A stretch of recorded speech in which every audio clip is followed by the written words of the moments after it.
Hi guys, hope you're all keeping safe and well. Welcome to another episode of Brown Car Guy and Buddies, and today I'm talking to a very senior executive at Ford. In fact, he is Ford of Britain's Executive Director of Communications and Public Affairs. He's got two jobs. He's also Director of News Operations at Ford of Europe. I hope you've noticed that I've changed my screen display to a Mustang. Come on, you know I like Mustangs anyway, as you can see.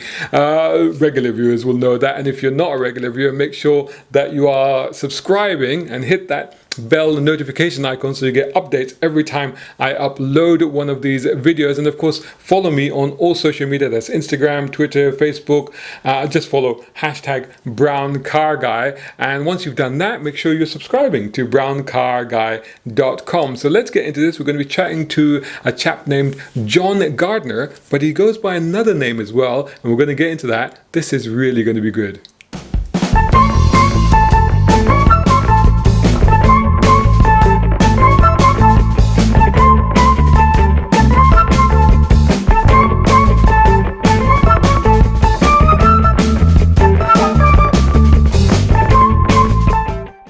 Hello, John, or should I say Yahya? How you doing, mate? You can call me Yahya. Assalamu alaikum to you, Walaikum salam. And a belated Eid Mubarak to you as well. And very belated Eid Mubarak to you as well. I hope you were a good boy during Eid. Oh, yeah. We stayed at home and we behaved ourselves and all that. I tell you what, that's been one of the few benefits of lockdown. It's actually been easier, I found, this year than in past years, simply because you were at home, you weren't traveling, you weren't having to go to work. It just made life a bit easier during what is often quite a difficult period, to say the least. Yeah. So in terms of fasting and stuff? Yes, yeah. So were you fasting? Yes, yeah, I did. Wow. I got to put my hand on my heart and said I didn't quite do every day, so I've got a few more to do. But tried to do as much as I could this year. Yeah. So some people watching might be a little bit confused because in my intro I didn't go into this aspect of you, and they're like, "What? What is he talking about?" So do you want to tell us a little bit about how all of this has happened then? Yeah, certainly. I mean, it's not a problem. I was very fortunate to marry a young Muslim lady 30 years almost ago now. Actually, I should get that right, shouldn't I? It's 26 years ago now. But prior to actually marrying, I did convert to Islam. It wasn't because I was getting married. It was really because it was the right thing to do at the right time, and that's why I did it. In fact, my in-laws were very, very understanding from that point of view. My wife's family comes from South Africa, so they are all too familiar with what racism and division can do to people. So there was never any pressure from the family. It was as Islam should be. It was very much a self-desire to convert. But I decided it was something that I wanted to do. So that was, 27 years or so ago now. Wow, I mean, you've touched on a lot of things already there, and we want to get into a little bit more detail into that. But let's go right back to the beginning, because you were a journalist. The world, or just no, beginning. No, so because that would be like Big Bang Theory. We get into all kinds of weird philosophical discussions then. No, what I wanted to find out is that because you were actually a journalist as well, weren't you? I was, and that is going back quite a long time ago now. I've been at Ford for 30 years now. Wow. But for a short while, for a good sort of 2 years, I was the assistant editor at Custom Car magazine, which many people might remember. And I believe it's still going. I think thankfully there are still some people out there that are keen on hot rodding and customizing. So I spent about 2 years at Custom Car. But then after that, I had quite a sideways step because I moved to a different publishing house and ended up being an assistant editor on a catering title for at least a couple of months before. Okay. So, but that in itself was fascinating. That whole restaurant environment, restaurant world, catering. I never realized before I joined that magazine just how many sort of top-notch restaurants still buy stuff in packets that come through suppliers. So it was quite an eye-opener as well. But yeah, just really interesting to be involved in a very different world, even though it was only for, I think it was 6 or 7 short months in the end. Well, the thing is, you were a car guy, weren't you? I mean, because I remember, like you said, you Oh started at boy, your yeah. uncle's American car spare parts shop or some garage or something That's like that. right. My sort of intro to the world of cars started at a very young age. I was 8 years old when I first went to work for my uncle, and he had a second-hand American car spares business in West London. And I'm still, even to this day, I'm really good at taking things apart, but I'm All completely right. rubbish putting them back together again. So You always um, end up with too many screws and little bits, and go, oh. there's always a bit left over somewhere, and it never quite works out properly. But I started out working for him when I was 8, and then and it was literally was my Saturday job. I think my parents decided it would be nice for me to be out the house for a bit, so they used to trundle me off with my uncle, and I did that for 4 or 5 years, and then he sort of Wow. sold on the business, and then I moved to a couple of guys that were essentially selling American cars, and they also got involved in selling sort of Jaguars or the historic Jaguars, Ferraris and the like. And I worked with them actually probably for about the next 10 or 11 years. So my Wow. Saturday job as a child and onwards was always around sort of cars. And, I So think I sold you're my, talking a good 14, 15 years working around cars and stuff like that. And particularly even yeah. like, unusual, not like regular cars, but unusual cars like hot rods and custom cars and American cars and stuff like that. And it was always sort of, that was always very much part of my life. And it was, to me, it was something I was really interested in because I love cars. But it was also, even as a school kid, basically, it was providing me with a very small income, but an income anyway. But it led into other things. I think I know I sold my first car when I was about 12. Still not quite sure how, but seem to have managed it at 12. I Can you had remember what it was? oh gosh, I think it was an old Barracuda. It might have been a 67 Wow. Barracuda, Don't tell long, me you long time sold a ago. 60s Barracuda when you were Yeah. 12 years old. How cool is that? Oh, I tell you that the things that I've sort of had go through my hands, and even cars when I was working with my uncle that would come in, they'd have a few issues and we would break them, and you look and you think, gosh, 65, 66 Mustangs, early Trans Ams, 68, 67 Camaros and the like. And, but I ended up, I had my first Rolls Royce at 16. Oh my Um, goodness. before I had a license, Shazad, but it actually came in 500 parts on the back of a trailer.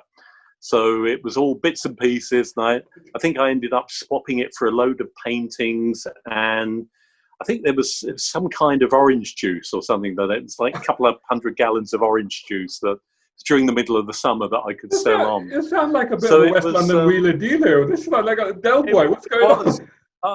uh, Later used to sell sort of scenic paintings up on Kew Bridge many years ago as well. So it was really interesting.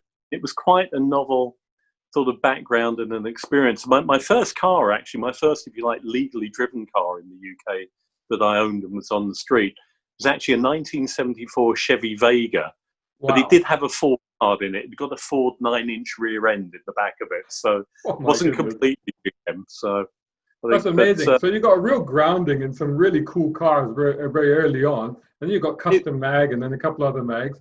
But then yeah. you got smart. You saw the light, and instead of continuing down this route of journalism, as some of us stupidly persist, you decided to move into something that was actually more sensible.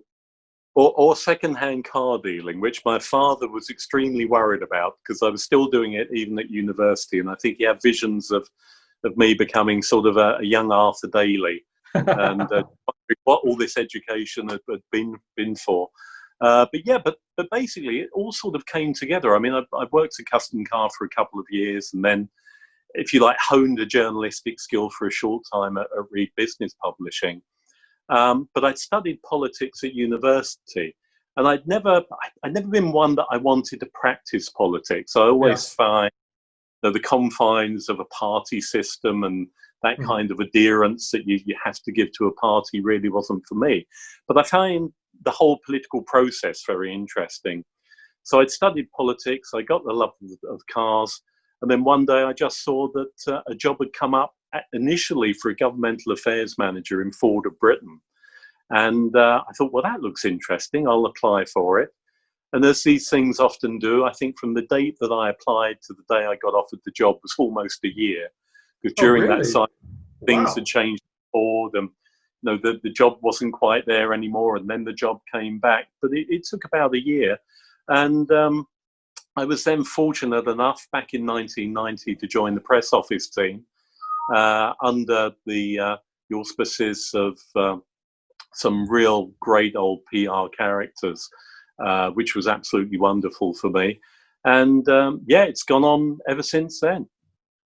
So you're 30 years with Ford, is it? Now is that how long you've been with 30, Ford? 30 years this year.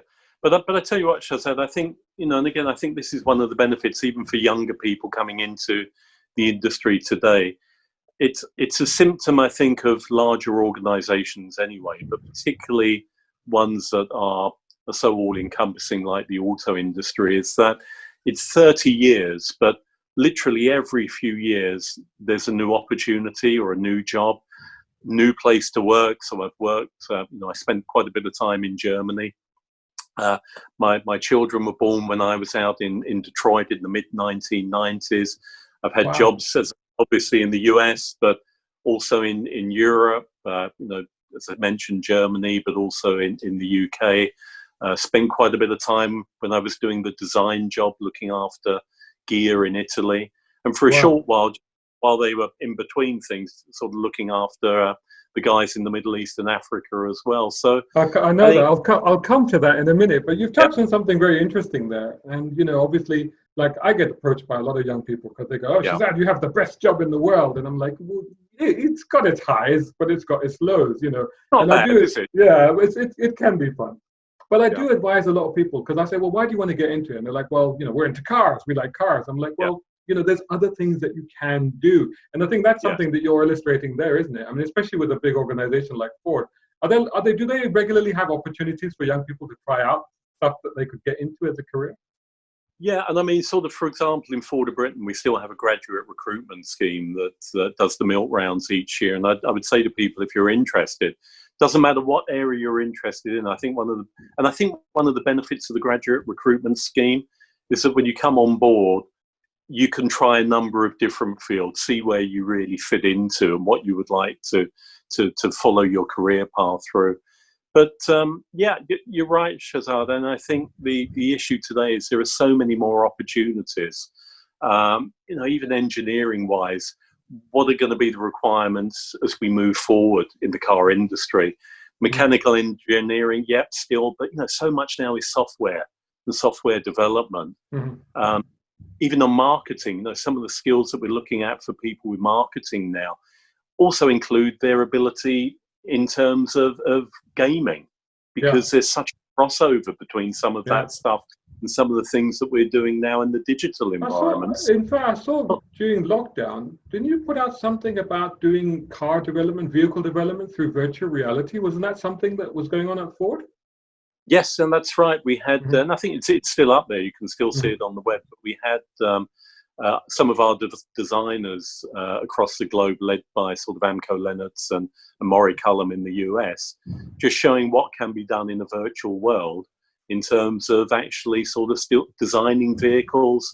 Don't need that physical presence so much now. The tools that we're seeing, and actually, I'll tell you what, the one of the best uses that I've seen of this kind of virtual technology recently has been the fact that Ford's been very much involved in building ventilators for the national health system. And part of that is involved working with some other really cool companies, Airbus and Penlon, the company that actually manufactures or started to manufacture the ventilators in the first place. But what we found is that we had one or two people at Penlon who were the real gurus in terms of their knowledge on ventilators, but they were self-isolating.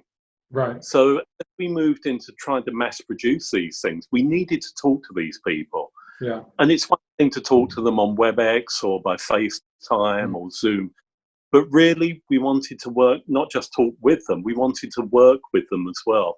Yeah. So we were using a new sort of, it's not really virtual reality, it's more like a mixed reality or augmented reality Right. technology.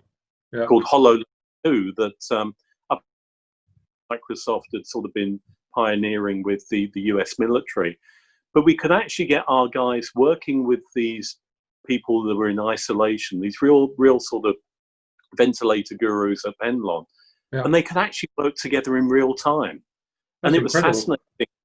And the learnings from that and the way of overcoming problems was so much quicker than any other form of technology that we could have used.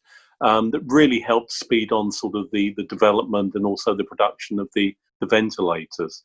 So that sounds incredible. It sounds very Star Wars, doesn't it? Is with all the holograms and stuff like that.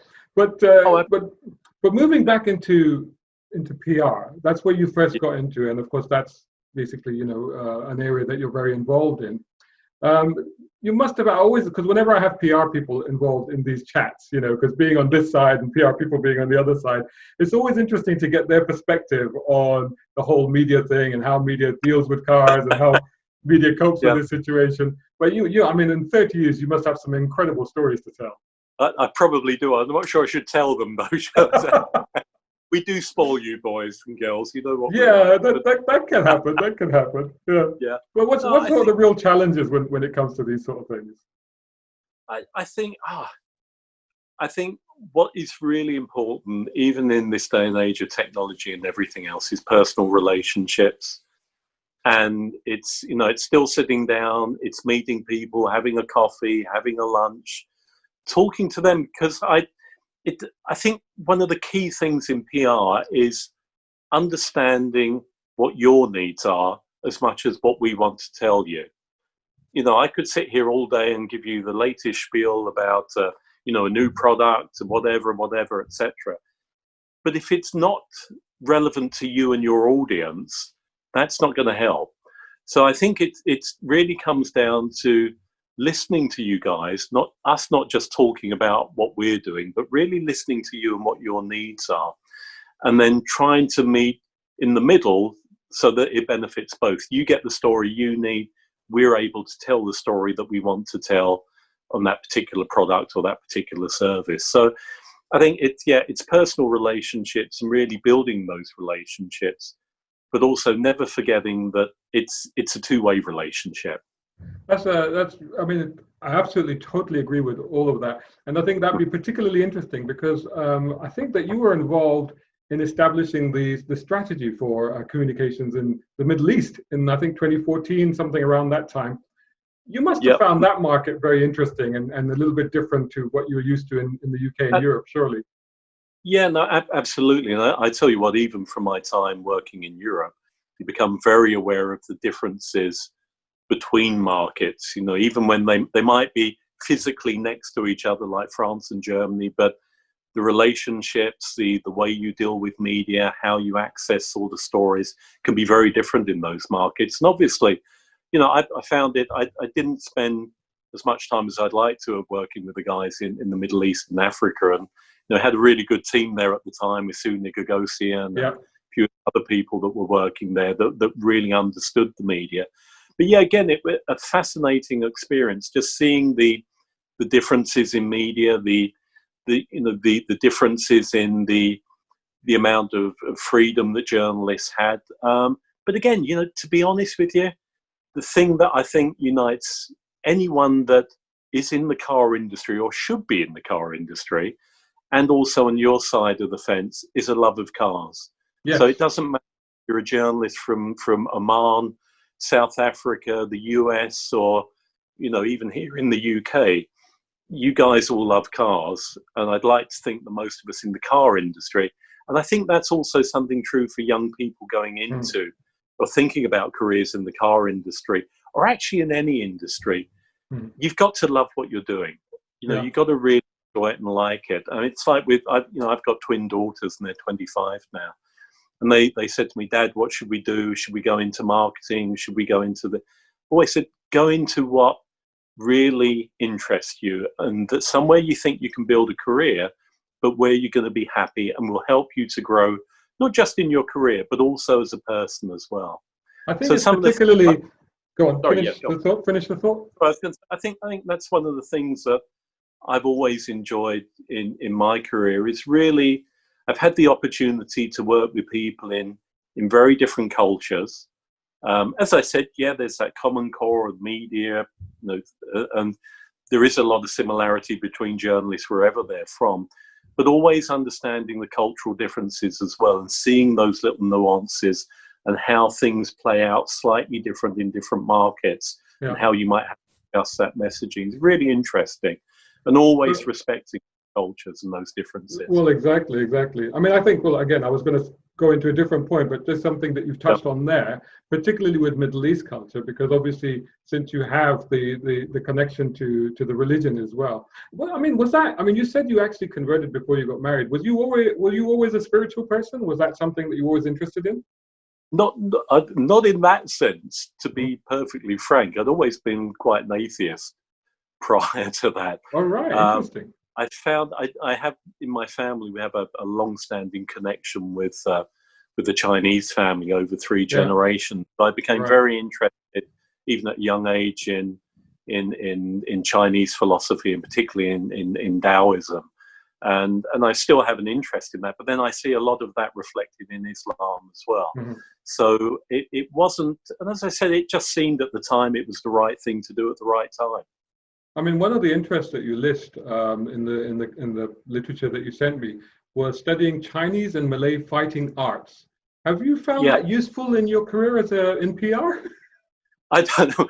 We'll see if you ever write a bad review of one of our products. I tell you what. Yes, in the sense that to really access and understand those arts, you have to put yourself more into a mindset from where those cultures came from. And they're 2 quite distinct and quite different cultures.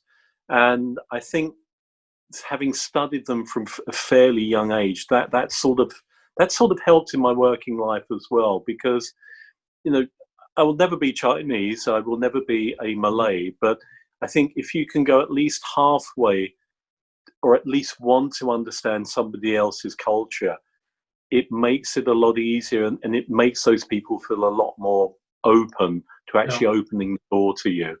And you find that you learn a lot more, and that people are willing to give you much more time if you're willing to do that. And I just find it interesting. I just find humanity a very interesting subject, because at the core of it, we're all the same, but then we all have our own different nuances and our different cultural backgrounds. And, no one's completely right, no one's completely wrong. So I think to be able to look into other cultures and to see what works for them and what's best, and maybe you can adapt some of that for your own life, it's a really important thing to do. And I think it's particularly now when we're seeing what's happening in the world, that it's something that I think is really, really important. Yeah, I was going to say that I think this is a particularly pertinent point in what's happening now with the whole Black Lives Matter movement, and also what we've learned here in the UK regarding BAME and how they're affected by COVID-19. I saw somewhere, I think it was on a LinkedIn post, that there had been an internal communication at Ford about addressing these concerns, and I thought, well, that was quite an impressive step from a company such as that. No, absolutely, and it's Shazad, one of the things that has made me proud to actually work for Ford over the years is that we always tend to do the right thing at the right time. And I think that's certainly been true. Even when I look back on my career, when we've sort of sold Jaguar Land Rover, Aston Martin and Volvo, people often say, oh, why did you do that? I mean, there's real rational business reasons at the time, but we did it in a way that all those companies are still running. They're still there. They've still got a presence in the marketplace. We didn't just walk away. And I've seen that even when we've done some of the, one of the most difficult things you can do in the car industry is to close a plant. Because you're not just closing a physical location, you're having a real impact in the whole area. Yeah, exactly. It's not just a one factory. And again, as hard as that is, you always felt that as we've done that at Ford, you can at least hold your head up knowing that you've tried to do your very best for people. And I think certainly with the message that went round from Bill Ford and from Jim Hackett last week, again, it was a very important thing to do, knowing that there is a real direct impact for people, particularly in the US. But also the message in there was, wherever you are in the world, reflect on this too. Talk to your colleagues. Their issues might not be a racial issue; it could be diversity of another nature. But reflect on this and just work together as a team. See where there are issues and try and help to overcome these matters. So, yeah, I think that was a really important communication. Came at exactly the right time. And as you say, it's important because, as we know, the issues that people are facing in the US are not simply US issues. They are global issues, and there's certainly still issues in the UK. And I've even seen that with my own daughters. I've seen people racially, well, I haven't seen it because I might have had a different reaction if I'd seen it, but I know some of those Chinese fighting arts might have come into play there. Possibly, but when that happens to your own, and I think even even within my own family, as I said, my wife's Asian from South Africa, like my kids have experienced this, but even part of my family are part Indian, part Asian. So I've seen that from myself, and you realize that we've still got a long way to go to cure these problems. I think that's it's an incredible opportunity to have that insight, because one of the discussions that, of course, I've been having a lot in the public domain is about, the nature of racism, and many people that think they understand it don't really understand it. And I suppose it's a little bit of a brown badge of honor to wear, to say that, well, you don't know what it is unless you've experienced it. But, having grown up in London in the 70s, I've experienced it, and I can define what it is and what it isn't, But it's hard as an organization to really understand that, and then to sort of tread the sort of very thin ground that you have to in order to accommodate people, but without, upsetting people's sensitivities, I suppose. Yes, but I think sometimes, maybe with majorities, their sensitivities, as we're seeing in the US, do need to be exposed. I think one of the things that we're seeing in the US is that a lot of people now are looking at what's going on, and they're seeing things through a different lens. They might have the blind eye in the past, or, and I think sometimes you do have to make people confront things through their own self. They might not have seen that in the past, or they might be totally innocent. They might have been completely unaware of it. But I think so. I feel like in a lot of cases, people can be subtly racist without actually realizing that they are being so, because they simply have no comprehension of what the impact of what they say or do or imply can have on other people. No, absolutely. And no real sort of, their worlds are often so small that they don't understand this. I mean, I remember the first day my wife took my twin daughters to school, somebody turned around, one of the other mothers turned around and said, "Oh, you must be the maid." Because my children are slightly wider than my wife. And you think, well, and it wasn't said as malice. Obviously, it showed a complete lack of understanding, or even thought that, well, perhaps people do have mixed marriages. Not all the same. It's just strange sometimes. So we have an opportunity now to hit a little bit of a reset button, because even Ford and most of the car industry has been in lockdown, and it's been essentially furloughed. You've been doing other stuff, like you said, ventilators, and people have been doing face masks and PPE and stuff like that.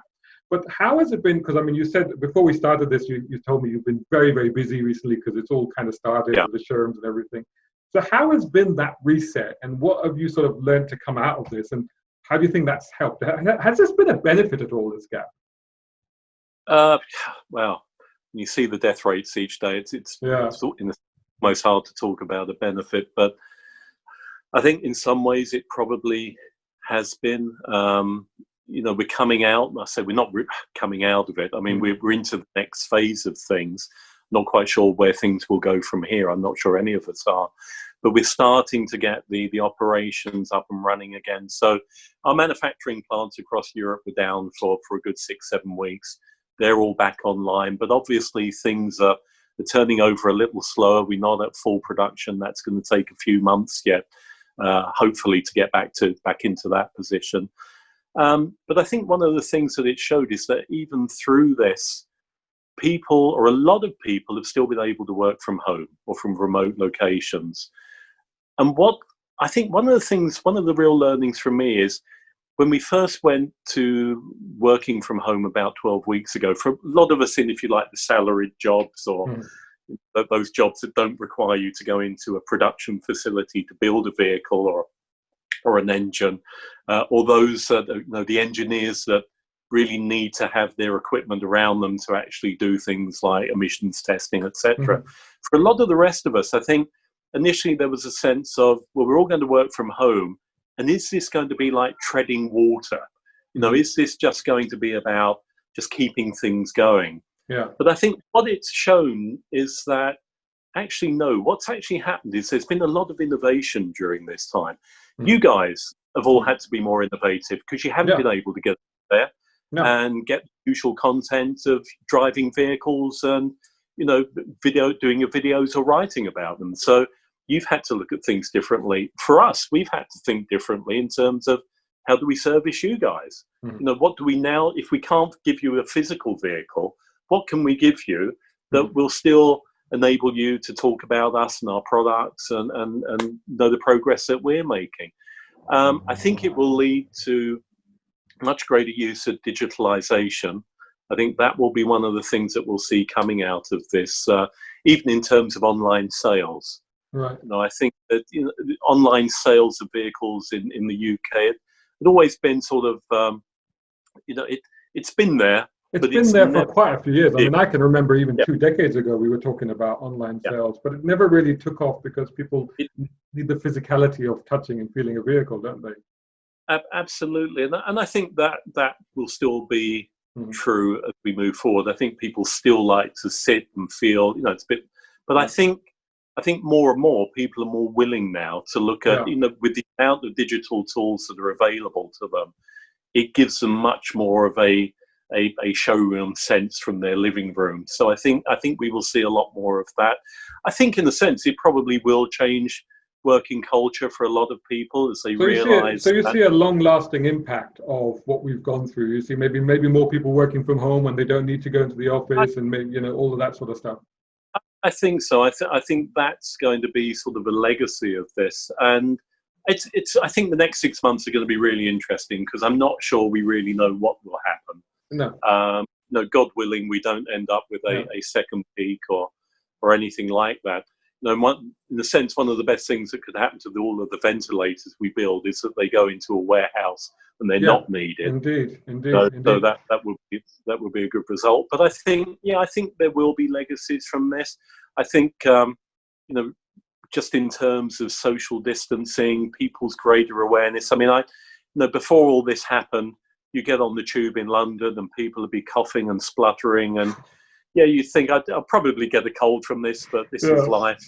I'm not sure people want to get that so much. I mean, I'll tell you what, living in Northwest London, I use public transport a lot normally, but now I haven't been on public transport since this all happened. And to be honest, I have to be honest and say I'm quite anxious about getting onto a bus or a tube train after this, because it's more than just, like you say, it's more than just going to be a cold or a flu. It could be a lot worse, But it's a real. I mean, like you say, it's going to impact a lot of things. But like you said there, you carried on working, so it wasn't just a case of trying to get by or treading water, but you actually carried on working, and you've got a lot to do. I mean, Ford is one of the biggest companies around. What is it? The third. Europe's huge for you guys. UK is, I think, the third biggest market for Ford, if I'm not mistaken. Yeah. And you've got things like obviously the Mach-E is coming. The Puma was only just starting to get out there. Yes. So you've got quite a lot coming, haven't you? Oh no, absolutely. We've also got the Cougar that we were literally just launching as we went into lockdown, and in fact had to cancel our European launch and have reverted to. In fact, I missed out on that. Sorry. Next one you're on. Okay. So there's a lot of new product coming. We're just in the process of launching the mild hybrid Fiesta. We've got a mild hybrid Focus as well, sort of later this month. So lots of new product coming through. And of course, one of the big issues has been we haven't been building vehicles but the dealerships have been closed as well. Yeah. When it comes to sales, we've managed to keep the servicing open, so we could keep the essential workers still serviced with their vehicles. But the sales have only just started up again a week or so ago. And again, we're not quite sure how that's going to work out over the next month or two, because you've got a group of people that didn't manage to pick up their cars in March when the lockdown came, who will be wanting to pick that vehicle up or to buy that vehicle. Quite a few finance programs, 3-year finance programs, came to an end March, April. So again, there's probably some pent-up demand there. And we're also finding there's quite a lot of people have saved money during lockdown, so they're able to go out and spend it. So there's these little pockets of demand that I think you'll see coming through initially. So it's going to be really interesting to see what June is like. But after that, what happens then? Because what we found a lot of other European markets is they've been closed, but when they've been reopened, we're only seeing about 50% of the footfall that you would normally see at this time of year. So the demand isn't there. So is there a need for a stimulus to get people back into the dealerships again? That's very interesting, because I think the early indicators have been, like you said, that people have gone back to buying cars and stuff like that. There's been A, pent-up demand, B, people trying to continue what they started off before the lockdown. But C, also a lot of people thinking that actually, like me, I don't want to get on public transport again. I want to have my own car. So I think we're seeing a lot of that. I think that particularly benefits the used car market. Yeah. Like you say, I think after the initial surge, there may be a dip. Is that what you're seeing as well in terms of early information that you're getting from your dealers? At the moment, we're actually doing pretty well in terms of order take, but I think that's still the concern that at some point we might see that demand, that pent-up demand, sort of tailing off, and the new normal being a lot less than it is at the moment. So, and that's a real concern, I think, not just for the car industry, but also for the wider economy in the UK, because we've got about 1 million people that work in the car industry in Britain. There's about 170,000 directly involved in building stuff. But then you've got well over 800,000 involved in all the servicing, the dealer work, etc., etc. So it's a huge part of the British economy. And if that's not firing on all cylinders, it can hold back the rest of the economy. So we really need the industry and the dealerships and the sales to go through. Whether that will require some kind of market stimulus, I think that's very possible. What that might be, I think, is still open to debate. But I think it's also important that, because if you've got people that are maintaining their jobs in the car industry, being paid, they're going out, they're buying goods and services that helps the rest of the industry. Even with, if you go back to the last scrappage scheme, there was government assistance with those. They were sort of jointly funded by government and also by the auto industry, by the car companies. But again, for the amount of money the government would put into something like that, they're getting revenue back in the form of taxation. Got your 20%. VAT. There's a huge, there's a huge domino effect of that to the economy, because you stimulate one thing and you impact lots of other things. So just as a final talk, because I always go well over the time on these things, because it's always fascinating to end up, I always say, I'm going to stick to 30 minutes, and I start talking to somebody, and it's always fascinating and brilliant, and I always go over. But talk it, to end on an optimistic note, what is coming where people can get excited about? I was reading about the Mach 1. The Mustang Mach 1, which is being introduced. And as you well know, I'm a huge Mustang fan. So I'm like, when are we going to be getting the Mach 1 in the UK? I'd love to tell you, but at the moment I can't. That's what you'll have to wait for that. At the moment, it's we've announced it in the US. It's a great looking product. We'll have to see on that front, but we do have the Mach E coming. Don't forget, we've got that coming. When's that coming? When's that coming? When's that going to really hit us? I think you'll start to see that more at the beginning of next year. We were hoping it would be sort of end of this year, but the way things have been in terms of bringing the vehicles in, etc. But that will be winging its way to us very soon. Like you said, Puma, we've got that coming along the wings. I think guys are also waiting with anticipation for the ST version of that, which will be something to really keep you busy with, and of course Cougar as well. So there's a lot of product coming through. So yeah, so we'll see what happens with the Mach 1, but there's a lot more to keep you busy with at the moment, I believe. I'm looking forward to trying all of those products, including the Mach 1 at some point. I think that, just as a final thought, because we did see an incredible acceptance of the Mustang, which is essentially an American car, in European market and in the British market. Yes. And there has just been, I think there's been some, I don't know if they're rumors or if they're confirmed, but there's talk that Chevrolet might bring the Corvette, the new mid-engine Corvette, also to the European and the UK market. So are we going to see a lot more of, especially now that we have a new economic relationship, or we're supposed to have with America, are we going to be seeing a lot more of transference from the vehicles there to here? I think what you'll see, we've set up 3 groups within Ford. Okay, our new business structure is focused around commercial vehicles.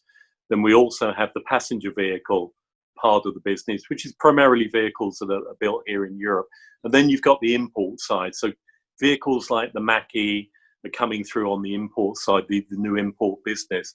And I think what you'll see from Ford, we want to grow that part of the business. It's got some real potential there. And we'll look around the Ford world, not just to the US, but to elsewhere, to see what other products are there that we think can make a real difference in Europe and really help sort of, brand reputation and customer views towards Ford. So that's something we're looking at. I can't give you anything today, I'm afraid, but I think that could be a really exciting part of the business in the next couple of years.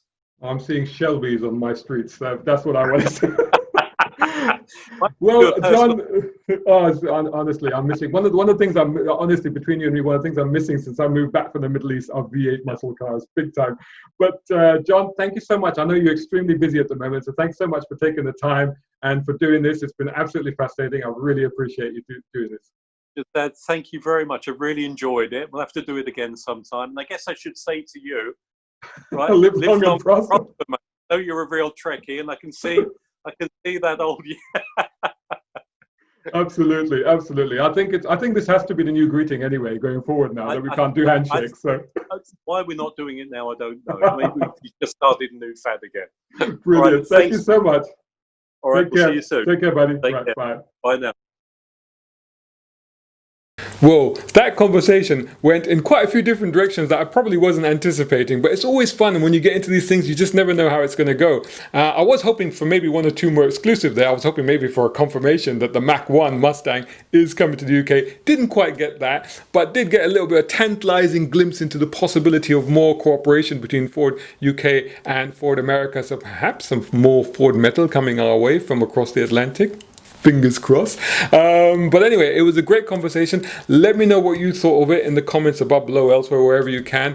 And make sure that you're subscribing to this channel. Just hit that bell notification icon. And of course, follow me on all social media.